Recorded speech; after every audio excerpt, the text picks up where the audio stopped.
All right. So here we are from the birthplace of Betty White. I'm going to change it every week, but it is the birthplace of Betty White, Oak Park, Illinois. It's one of the things I love most about this village. And about Betty White. That's true. No. She lived here for Rest in 1 peace. year. Yeah, she was, but I'd like to think that it was formative for her. But this is the Footy Museum podcast. I am Justin Witte, and I'm joined by the Footy Museum co-director, Maria VanDyken Lee. Hi, Maria. Hi, Justin. How you doing? I'm good. And I mean, Maria's a big Leeds fan. I am. It was kind of a big Leeds day today, wasn't it? It was, yeah. A bright and early game for the FA Cup, which they came out on top with. They have to always concede at least one goal. Yeah. It wouldn't be Leeds if you wouldn't concede at least one goal. They to even were the worst dominant, team though. ever. It doesn't, I mean, anything can happen on a counterattack with Leeds. And what was that? Who were they playing again in the FA Cup? I've already forgotten. Okay. But it was one of those tiny. It was a tiny It was town. probably like a 5,000 seat stadium. It was adorable. It was like the super idyllic village with like hills fog. in the back. Oh yeah, it was lovely. It was lovely. Yeah. Jack Harrison had a nice goal.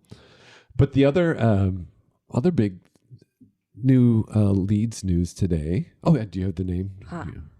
Accrington Stanley. Accrington. Is that like named after a business or a company or something? I don't know, but speaking of that, I do enjoy seeing like the local ads Yes. in the tiny stadiums. Yes. It's very nice. Yeah, and then the other big news is that Team USA in Leeds continues to grow, right? Mm-hmm. What's going on with that? You're the man with the she news. did not. So yeah, Weston McKennie from the U.S. men's national team will be joining his teammates, Brendan Aronson, and of course Tyler Adams on Jesse Marsh's Leeds United.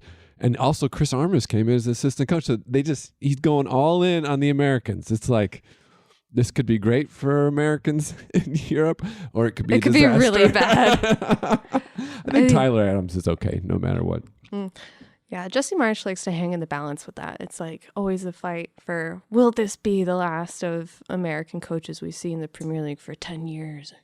Yeah. I think he's past the point where I feel like if they would have been relegated last year, it would have been a huge blow. But they got out of that like in the last minute. It's like the first time that It had ever was happened. Barely. It was the last day. It was crazy. But I think that now, if and when, we don't have to, we're going into this way too long, but if he did lose his job at Leeds, I think it would be fine. It wouldn't have been as bad if they had been relegated last year. Mm-hmm. Anyway. Last week, in our first pod, we were talking, and we spent a lot of time talking about crests and badges, or whatever you want to call them. Pretty interesting. And we were talking this week, well, it might be a good idea for us to go a little more deep dive into some of these designs, and it's a great way to learn about different clubs and different supporter cultures, since that is so much of what the Footy Museum is about. And so we're going to start this week, and we've each picked a different club, and we're kind of going to talk a little bit about the background of the design of the crest and how it relates to the club. Who did you pick? I picked Juventus. Oh, Juventus. Juventus. Oh. One of Weston McKennie's former club. Yes, former club. And what spawned that decision? Well, they're in the news again for a scandal again. And involving okay, so basically what's happened is it's been an ongoing scandal for a while, but Juventus has been penalized 15 points. Well, that's a lot. It's a lot of points. So they've dropped from 3rd to 10th in the table. And it's all very complicated, but it has to do with issue that's been going on for several years where they've been accused of inflating player values to achieve capital gains, and Juventus is a publicly traded company, so that's what makes this kind of complicated. And they were acquitted of those charges, but that's only because it's impossible to objectively determine the value of a player. And then there was this. So they were inflating the value. They were cooking the books. They were cooking the books. This has to do with Ronaldo as well. But then during COVID-19, everything has to do with Ronaldo. All of it. They were also secretly paying players who were taking a pay pause for 4 months, and they paid them during that time. And because, once again, it's a publicly traded company, this like equates to market manipulation somehow. And so like it's a big, all these things kind of add up. And so they were penalized the 15 points. And what the fans have done is they've redesigned the logo type J to, instead of being like 2 parallel lines, they've taken one of them, the one on the right, and turned it into more of a 5. And put a little minus mark in front of the logo. And so it's created a -15 with the Juventus logo. So and it's really fantastic play on that. It's really great. Yeah. For anyone who doesn't know, that the Juventus's logo is a very minimal graphic where it's just the kind of a double J, right? Mm-hmm. And they form kind of the shape of I guess you would call it a crest. It's right? A half, yeah. So the first J has a little bit of the top, and then the other one is kind of echoing the shape, and then across the top it says Juventus. It's very minimal. Italian soccer, but it's so many clubs. You look at like what's happening with Barcelona and other teams like in Spain, just the attempts to keep up with state-run clubs like in England, like a Manchester City. You kind of wonder if some of these historic clubs are going to survive in the way that they've gone about it. Maybe not the best in the case of Juventus, but Juventus, a very long history. And when you start looking at their badge, I'm imagining you found not only the history of the badge, but some other things out about the club. Oh my goodness. So let's hear about this badge a little bit. What's interesting, going back, what I was surprised by, based on like their current logo, which has been called like the biggest redesign ever in football history. Okay. Except departing from their kind of classic badges, I was a little surprised by how consistent they've been over the past century and a quarter. Okay. So of course they're known for black and white, but they didn't start there. So they actually started out in 1897 with pink jerseys, and it's one of the oldest Italian football clubs, second only to Genoa. And so what year? 1897. And they had pink jerseys, and I feel like pink is such like a contemporary. Yeah. So they were. I heard 2 stories. I heard that they were. It was started by students, and I heard that it was maybe a holdover from their school uniform. Oh, okay. I also heard that they were made by somebody's dad. That's the one I choose because it does nothing to explain why they were pink. They also have... They look like caterers. Yeah, they look like caterers, and they have little ties, which seem so unsafe. And like we're looking at a early photo, and one gentleman is wearing a sash. I guess this makes sense because they have throughout and continue to still have pink kits. Yes, so that's where that comes from. Oh, okay. Yeah, that's where the pink comes from. I don't know. Was it really pink, or is it just because everyone used the same photo we're looking at, which is clearly colorized? It was colorized. No, I'm. Legend has it was pink. I think that's something that history, whether or not it was that color pink, that bubblegum pink, we'll never know unless they probably have an original jersey somewhere, unless they didn't think to keep that. Yeah, what people used to think was appropriate athletic attire is or like comfortable. The tie is what gets me, because it's. Can you imagine wearing a tie now? Gosh. They don't let you wear like earrings now. No. Even studs, they don't let you. Well, I doubt they're playing quite as intense as. Or maybe they were. I don't want to. No judgment. So the black and white stripe arrival is actually super interesting.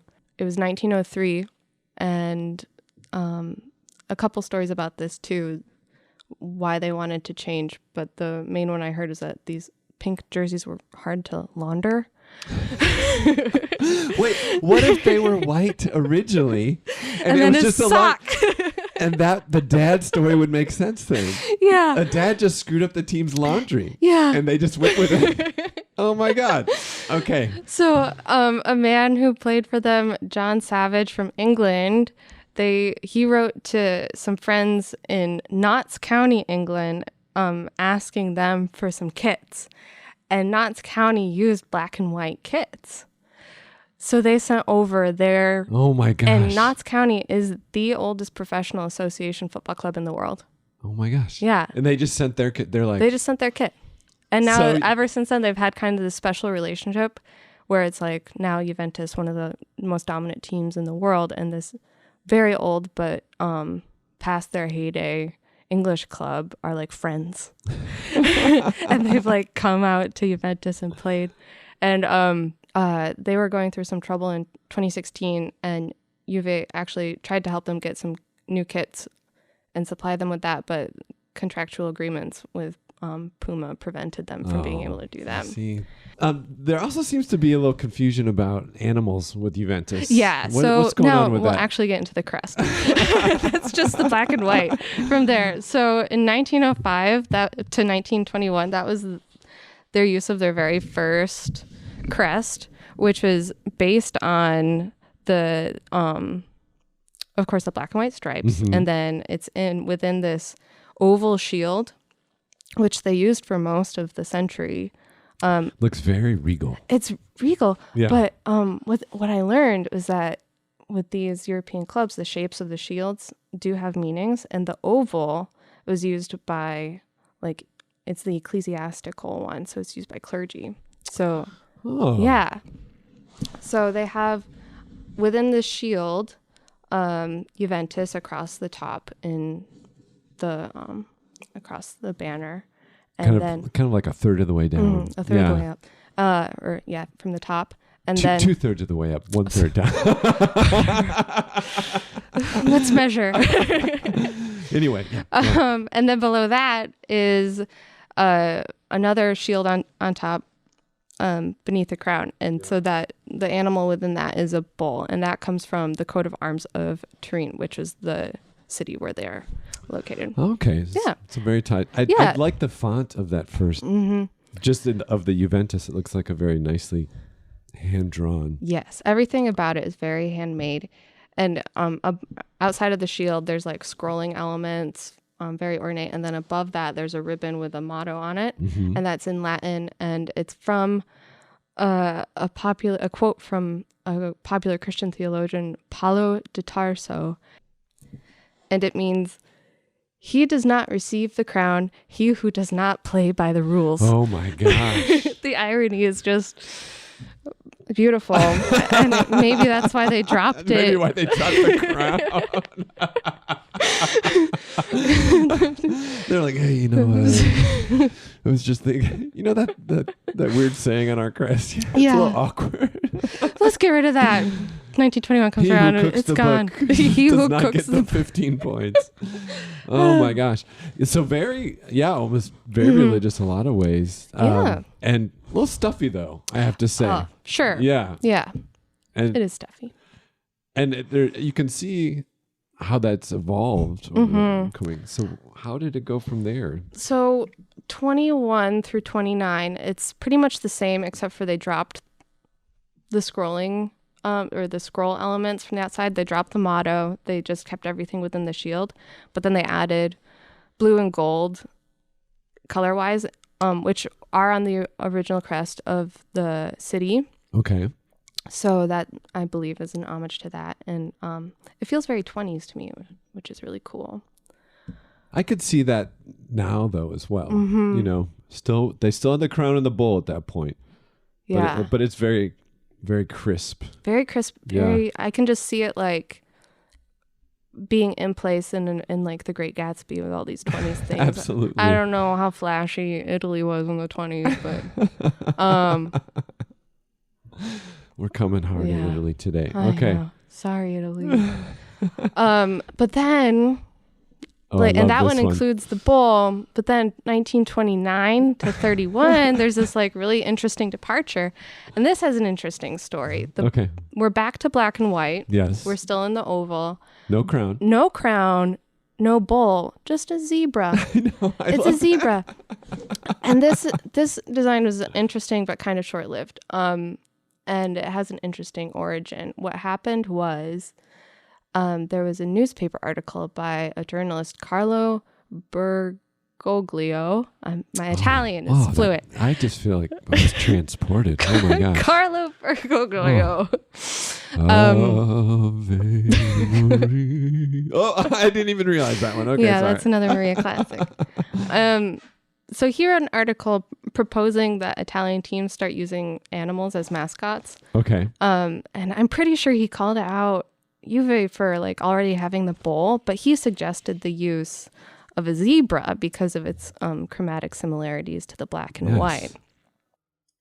I mean, I like the playfulness of that. It is playful. It is playful. And you don't see many zebras on sports logos or I mean, it's not a normal, especially one that's not in Europe. It looks like he's trying to be the Ferrari horse. Well, here's what's interesting about that too, is because the family that owns Ferrari, the Agnelli, my Italian again, Agnelli family, took. I'm sure no one knows how to. No, say nobody the knows. name of the family that owns Ferrari, so they won't. I don't know anything about cars. So they gained partial ownership and started like in management roles in Juve in 1923. Okay. And this crest came around in 1929. And the Ferrari logo has been the same pretty much from the start. It's always been this horse. And so you just have to wonder, like, what's going on there? Well, there's got to be some awareness of it because it's the exact same pose. And then it's the fact that it's a zebra is kind of poking fun. Yeah. But I have to say that this is my favorite one. The zebra one. Oh, yeah. I like this. Again, the simplified oval. They have that great font. Mm-hmm. I think I just like the font because it almost has all the letters of my name in it. Oh, that's fine. Okay. But the zebra is just... How do you spell Justin again? It's Juventusin. Justin. And then they kind of backtrack, in my opinion. Yeah. I don't know what you feel about it. Yeah, so basically that one only lasted a couple years, and then from 31 to 77, they go back to the classic gold and blue and stuff, but this time it's much more aggressive. Like they did a new typeface with swoopy angular J and S. The crown is huge. Yes, it has like towers on it now? Yeah. Okay. Well, another thing I learned and while researching this is that the crowns on these crests symbolize like fortitude in cities and towns. So it is meant to look wall-like. Okay. Yeah. Okay. So it's like a fort. Okay. But this bull is very muscular. Yes. I think that's one way to say it. It's lumpy. I would describe it as lumpy. Yeah. Generously muscular. Generously muscular. And oddly shaded. I think I appreciate the shading on this bull, I have to say, because I think it's blocking out some other potentially lumpy elements. It's true. It could be uncomfortable if it were not for the shading. I guess I'm more reacting to there doesn't seem to be a clear understanding of where the light source is coming from on this bull. Yeah. Well, that and with the crown. Yeah. It's many directions. Oh, geez. The crown's got some perspective issues going on. I mean, looking at that one compared to really the previous two, it's almost like they handed it off to maybe the owner's kids or something. Really? You think it's that bad? I think it's pretty bad. And they stuck with it for so long, right? They did. What did you say, till 77? 31 to 77. Oh, my God. At least from this source that I'm on, because... I love that where I'm looking at this crest, there's a description, and it says, the crown above the small blue secrets was enlarged and became really massive. Yes.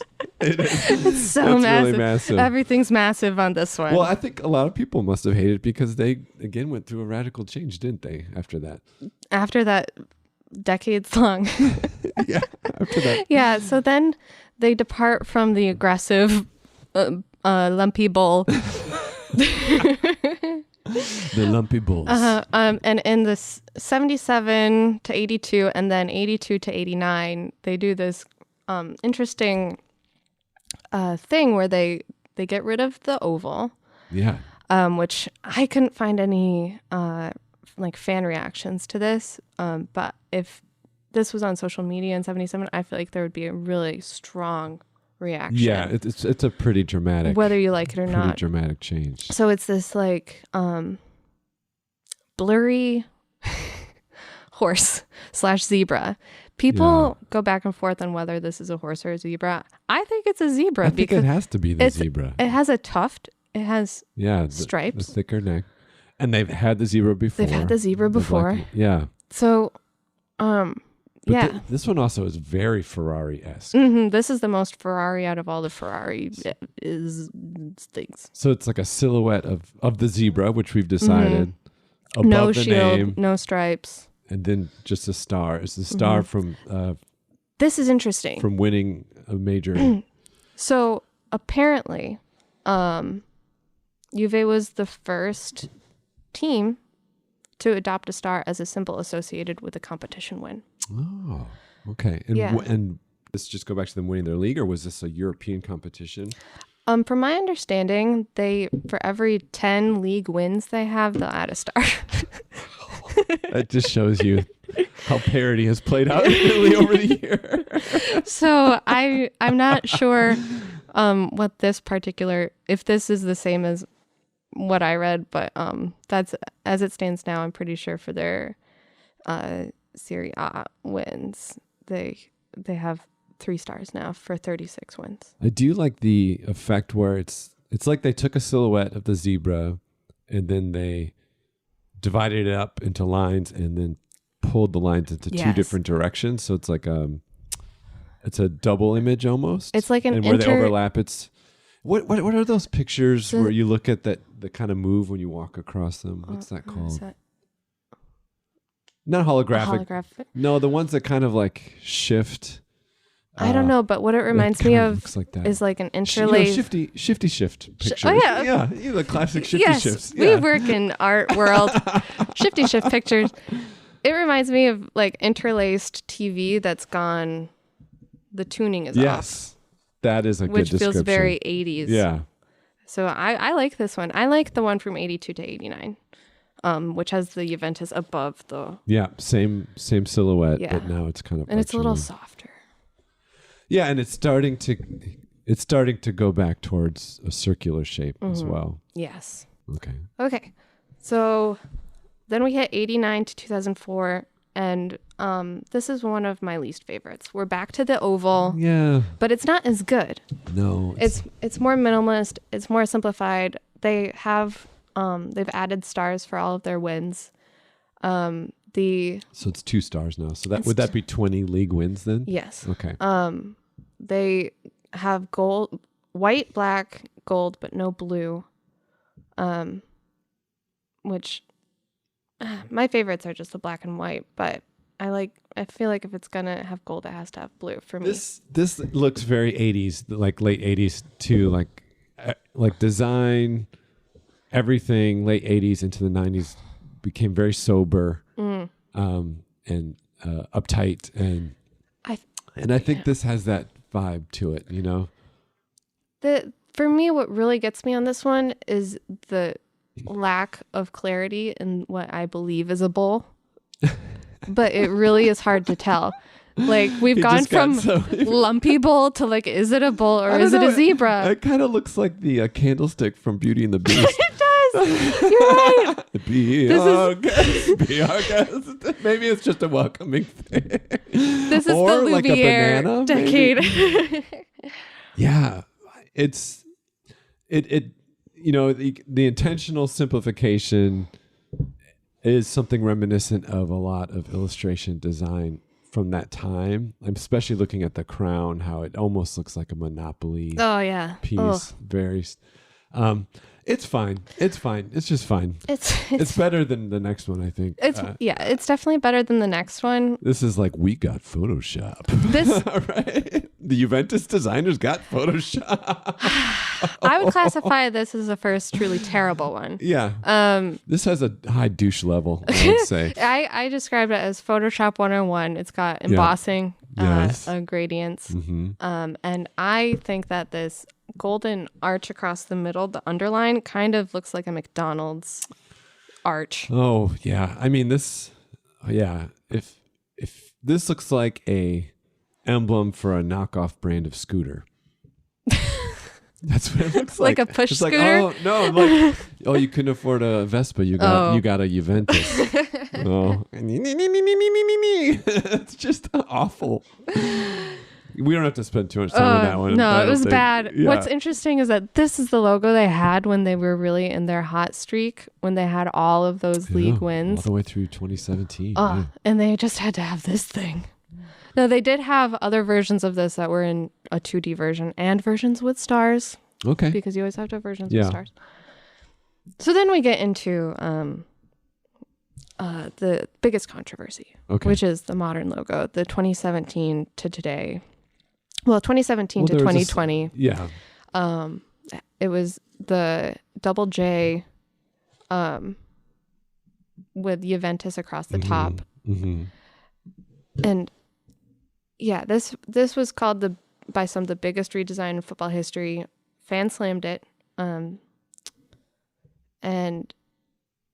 the reasoning behind this, according to club president Andrea Agnelli. Oh, beautiful pronunciation. This is like a Duolingo course. Go ahead. Spaghetti. Farfelli. Yeah, just say some more Italian. Gnocchi.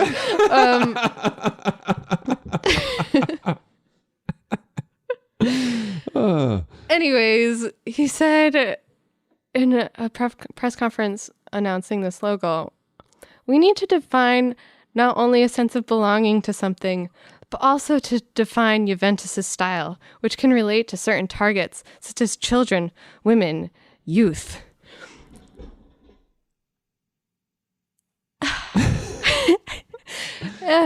And then, it sounds like an AI written I statement. know. Well, I'm sure it was translated from Italian. Yeah. Then he said, the new identity captures Juventus' DNA aesthetics and carves into the sharp lines of an iconic and essential sign. A bold and uncompromising approach which transcends the schemes and traditions of the football sector. It is bold. It was a bold departure. Here's the thing. Yeah, I like it. I think if it weren't for the history of all of the crests, I might like it. I think because I think it loses the sense of history with how modern it is. I think it's a good modern logo. But there's something about the oval that I think by losing the oval they lose a sense of history. Mm-hmm. They maintain, I guess when the logo is applied, it's a logo, it's not a crest. That's the thing. Yeah. And when you put it into design applications that can kind of support it as a Juventus brand, it makes sense. Like I've seen versions of it with like breaking up stripes on a shirt that looks really nice. Yeah. And that feels really connected to Juventus. I don't know. Going back to what he said about how this logo is supposed to relate to certain targets, such as children, women, and youth. As a woman, I'm not feeling it. Like, well, I think maybe what's lost in the translation is this is very much a contemporary logo. You can see it. It is clearly scalable. You know what I mean? It's identifiable, I would imagine, at a lot of different levels. You don't have to worry. It's global. Mm-hmm, that's true. It is not tied into a specific language. In 2020, when they lost the Juventus altogether, that's true. And then I think that at this time is also when soccer fashion is really taking off, and you can see it adaptable in a lot of different ways. So I could see why they did it. I like how bold it is. I agree that it is cold. It's kind of cold, kind of corporate, but I like it when designers and especially entities take big risks. The one thing that's a little weird to me, it feels a little fascist looking because it's so stark and just the black and white. And since you could project anything on it, it's just there's the coldness to project it that's a anything little frightening as well. Project anything on it like a -15. Oh, full circle. How do you say that in Italian? A negative 15. I meant full circle. Full circle. But I do have to say, this logo looks much better now that it's no longer worn by Ronaldo.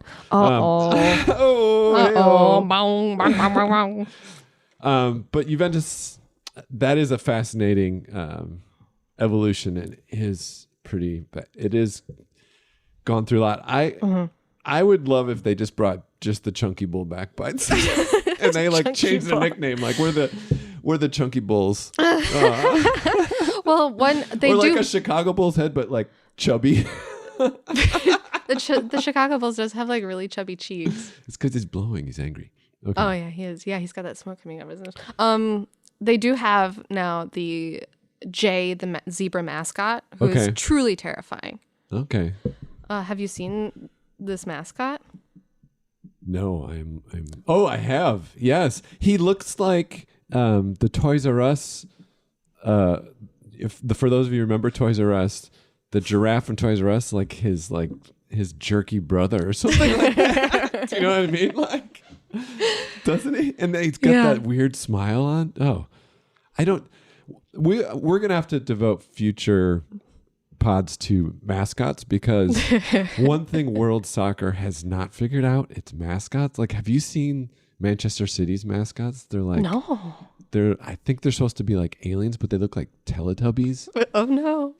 Oh, and their names are like Bluey, and they're just really, really awful. Well, that was fascinating. It is fascinating. Did you have a favorite before we move on? Of these Juventus? Of all the Juventus logos? Oh. Besides Lumpy Bull. See, because I just made an argument for the oval, but I do really like the 82 to 89 like MTV horse horse zebra with the Juventus over top. All right. Yeah. I think I like that. I think I like the current one. That's my favorite. Yeah. With or without the Juventus on top? I like it without. I like it without. Fun fact, too, about the stars. Oh, I didn't even get into this. Go for it. Oh, my gosh. Okay, so in, what was it, 2006, there was, of course, another scandal that ended up, for the first time ever, getting Juventus relegated to the second-tier league. This was the Calciopoli. This is just the Calciopoli scandal. Hospitaliano. Oh my yes. Where they were never charged with anything, I don't think, but they were accused of tampering with refs and like making promises and like shady deals. And so they ended up being penalized and moved to the bottom of the table and then being relegated. And they were stripped of a title. And so there was a time where they didn't use their stars because they were like, we're not going to use these for a while until we reach a certain point. Okay. So because they had one or two questionable title wins, it took them a while to get that third. Because they were like, what is 30 wins? Is 30 wins as many as we think we have? Or do we have to get 32? Okay. That was good. That's the story of Juventus. Very good. Well, I picked kind of a equally as historic, but currently slightly less successful club. I don't have any visual aids for this, so you might have to share your laptop screen. Yeah, sure. So I decided to go with Sheffield Wednesday. So they are in the third division of English football. I watched them play today. They did play today in FA, and they ended up tying, so they will have to replay that match. But I picked this just because I find their current logo, which I will describe, it's odd. It seemed odd to me. So their current logo is a blue shield, and at the it's very kind of Camelot-esque, English looking. There is kind of an old English S and a W at the top, and then there is a really funky wavy branch in the middle, and perched on that branch is an owl, where you only see one of its feet or claws, I guess, of an owl. Talons. Talons. The owl talons on the branch. They have very sharp talons. And the owl is standing sideways, but its head's turned to look out, and it has these really cartoonish yellow eyes. And the way it's drawn always looks crisscross to me, because like the kind of underside of the owl looks more like its wing, like it's crossing itself, like he's covering himself or something like that. It's a nice blue with a gold yellow accents. And then underneath there is a banner, and it says, my pronunciation is not as good as Maria's, but it's Concilio et Animas. And that means wisdom, by wisdom and courage. Oh, wow. Yeah. It doesn't say how many licks does it take to get to the center of a Tootsie Pop. It does. It is. Okay, so it's essentially the Tootsie Pop owl. Yeah, it reminds me of the Tootsie Pop owl. And it stood out to me. I chose it because it seems a little old-timey, but you get that with some of the lower division teams. And I was just curious, so I decided to pick it. Now, Sheffield is a very interesting club because it is one of the original football clubs in England. Well, they're one of the oldest clubs in the world, really, going back to the 1860s. That's like Civil War. That's like these guys are just playing cricket and football while America's won arguably like the second football tournament of its kind in 1868, the Cromwell Cup. They were founding members of the Football Alliance in 1899, so they were there when it all started. The rules were made. And then they were joining the Football League 3 years later. They were founding members of the Premier League. So in 92, when the Premier League started, they were up in the Premier League. They have most of their history in the top flight, but they are going through a tough time now. Yeah. They are known as the Owls. So they have an owl on their crest. And one possible reason for that is that they play in Hillsborough Stadium, one of the most historic stadiums in England, and that is in a suburb of Sheffield called Owlerton. Owlerton. What's very Harry Potter? What's an owler? An Owlerton. That's how you'd say it in America. So it'd be like Owlerton. Owlerton. Oh, Urton is like what you add to the end of okay. It's a place. I think it probably means owl place. I don't know. But there's also some discussion that an early player actually gifted the team a stuffed owl. And that's and they've at different times been called the pigs when too. You said stuffed owl, I was picturing like an owl plushie, but I realized you mean like a taxidermied owl. Yes, in 1800, Sir John Sowerforth presented an owl plushie to the board. And of course they are neighbors and big rivals of Sheffield United. They have at different points been in the top flight. They have won the league. They have all sorts of accolades. They have been languishing in the lower levels recently. This is kind of the same old sad story, man. But they had a really strong run at the top of the English pyramid. It wasn't called the Premier League at that time. And actually in I believe 85, they qualified for their first European competition, UEFA competition. And this ties into your club a little bit. Another one. They were not able to compete because all English teams were banned from European competition because of a match between Juventus and Liverpool, in which numerous fans died when there was fighting between the sides, instigated in that case by the Liverpool fans. And that was also the time of hooliganism in English football. But it's because of that game with the Zebras that blocked... Zebre. with your Italian. That blocked them from competing that level. So anyway, they're in the third division. They did play in the FA Cup today. Interesting thing about the stadium, it was also, Hillsborough was one of the stadiums that was used in the 1966 World Cup in England. Oh. Yeah. So it was at its time, at that point, one of the largest stadiums in the country, and it is still pretty big, especially when you're looking at it compared to other third division teams, like whatever that team Leeds played today. It's quite a bit larger than that. Fantastic, adorable, idyllic stadium. And you get a sense from researching Sheffield that because of its history and the size, it's a big club. It still is a big club. And that it's an important club. Like there's people who've been following it for generations. It has that level of support. And I don't doubt that at some point they'll see themselves back at the top of the table. So it's a very interesting club. I might have to pay attention to their games now that I've researched them a little more. I'm sure some of you listening, of our 2 listeners, know much more about them than I do. But I was fascinated. But I was, before we started, Marie asked me, why are they called Wednesday?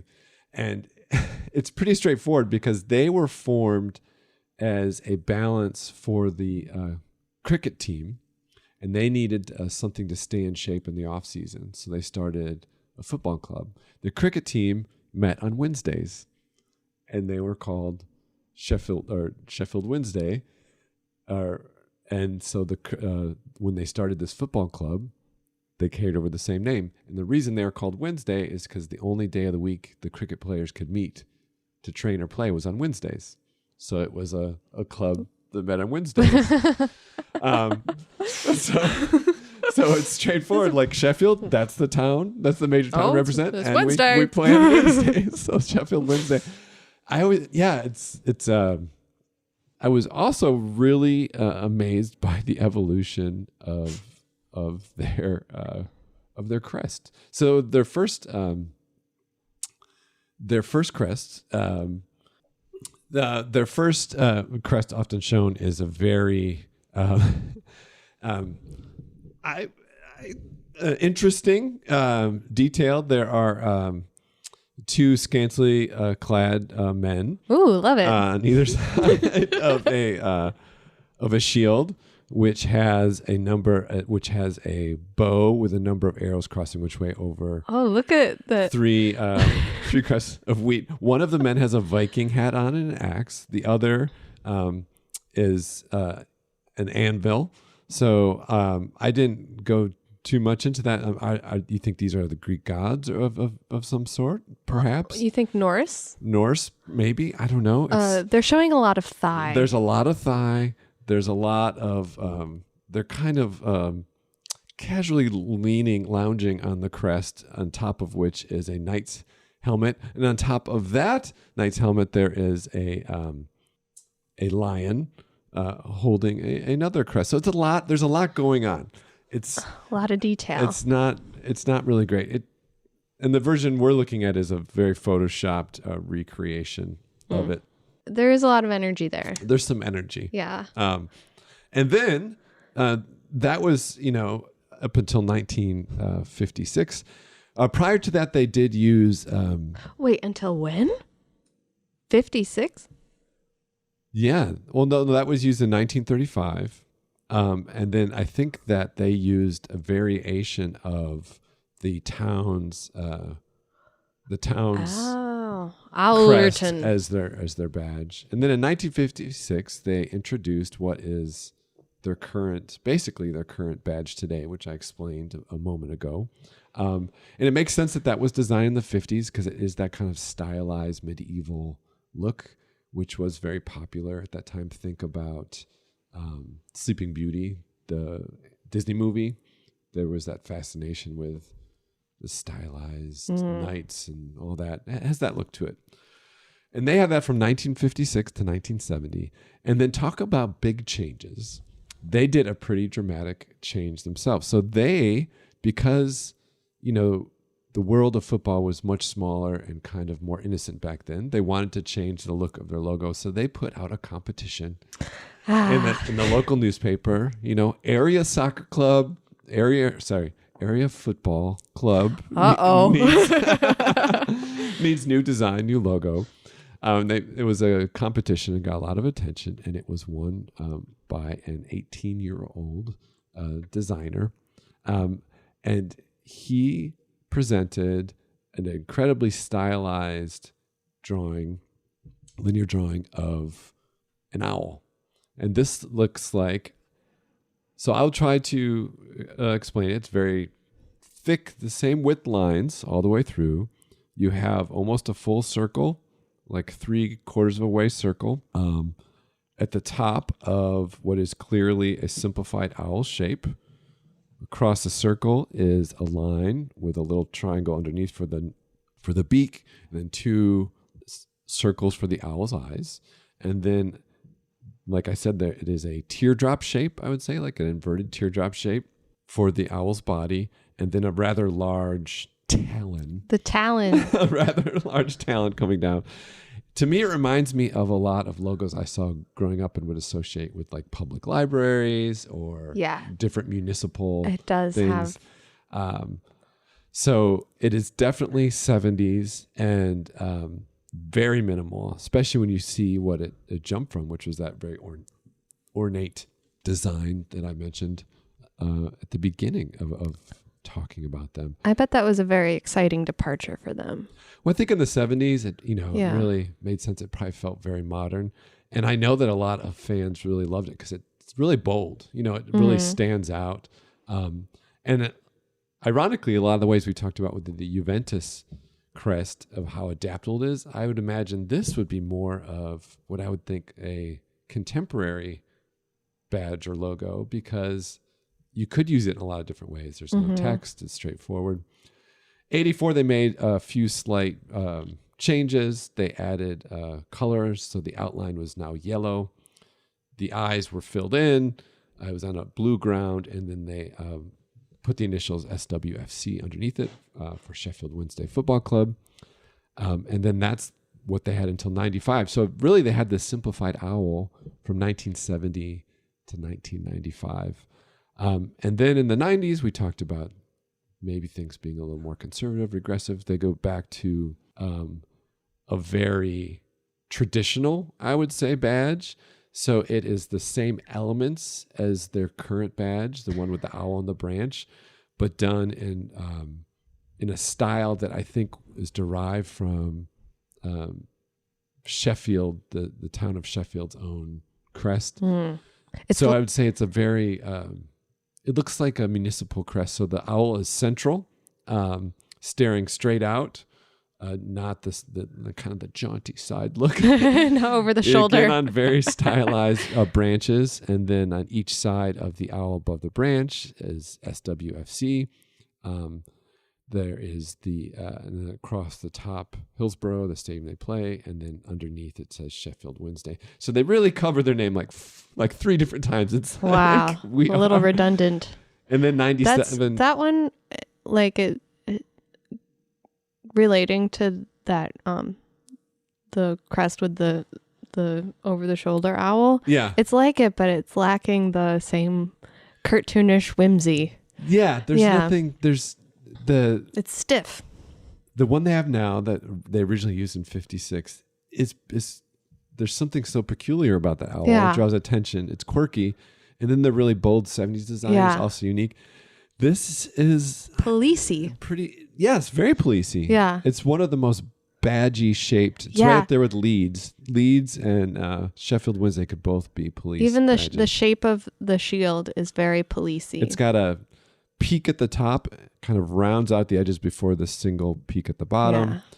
It is 3 stripes, blue on the sides, white down the middle, and then the initials SWFC on each side are in yellow on the blue ground, and then the owl in the middle is blue on the white ground. And then in 97, they basically keep the same thing, but again, they got Photoshop, so now it's vectored and it's just a single color. More of almost, like a deep blue, but almost a purple. And then in 99, they kind of merged the two. They brought the simplified owl back into the crest, but inside it's encased now in that very badge-like crest over very large initials SWFC, just written once this time, and then the established 1867. I do not like that one. And then when a new owner came in 2016, he brought back essentially that 1956 logo. The owl is now a little larger, and the branch is smaller. Otherwise, it's pretty much the same.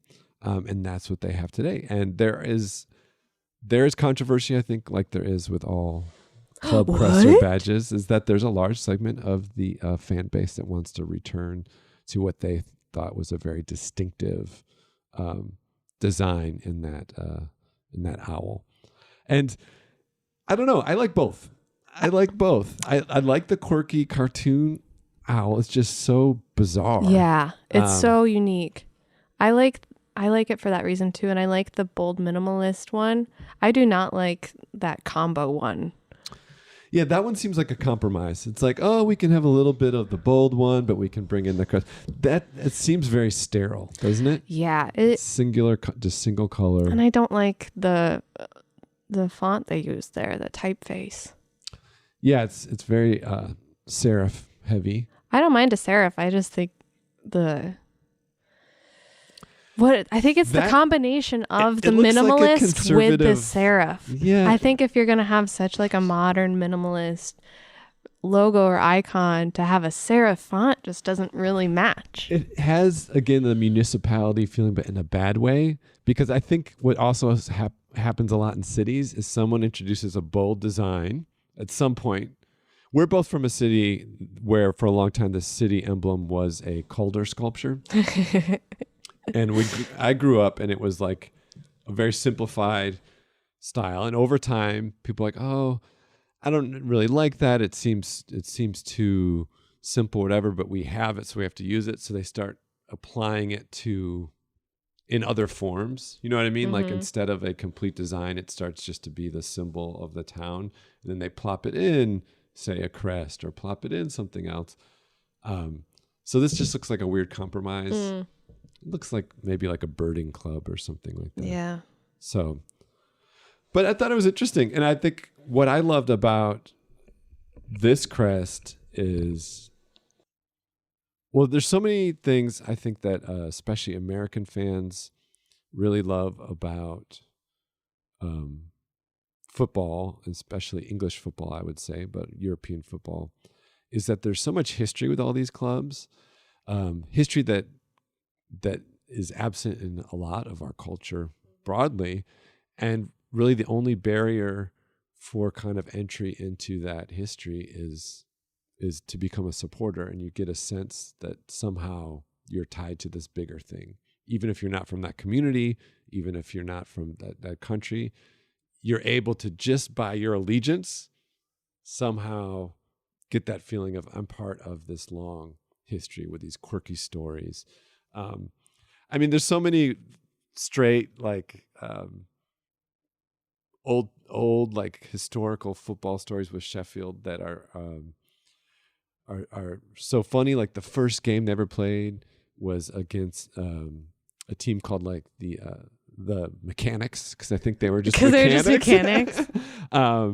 Their derby with Sheffield United, I think, is called like the Steel Derby. You know, it's like, I just feel like there's all sorts of weird stories, and I'm sure there's They're also sometimes called the Pigs. Why? And there's a rumor that the grounds of the stadium was also a slaughterhouse. And people say no. Sheffield United start calling us the Pigs. They made up that story and like, so no, there was a slaughterhouse somewhere nearby. Yeah, no one can guarantee anything. Yeah. And it's all so long ago. But, then I watched them for the first time today in the FA Cup. And they need a little help. But it was not a real rip-roaring game, I have to say. But it was good. Did you learn anything about that? Oh, I learned so much. Yeah. Yeah. This is an interesting one. And I also love that, and I like to bring this up to people when they get the whole football soccer conversation. When they started, they did call Sheffield started. They were an association football club, and they called it soccer. It was soccer. It was soccer. It is soccer. I try to be a neutral party in this debate. I don't want to take sides, but technically, soccer, English word. So that Sheffield, this was really interesting. I think it's a really good way to learn a lot about different teams. And think for this design. European history and design history. And, yeah. So I'm wondering if maybe the next couple of weeks we just randomly pick a country and then each pick a team from that country and go with it. Go with it, yeah. Until we've covered the whole world, or until we get tired of it. Every club in the whole world. Yeah. So why? I can't get over the two gentlemen with thigh slits. Let's hear it. You know what? Hold on. Give me a second. Go back to the thigh slit.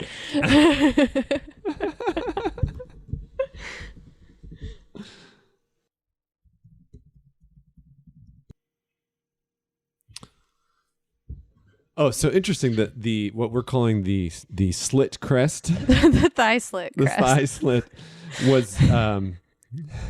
was not their original. Their original was very similar to what they have now. The thigh slit crest, as we've so named it.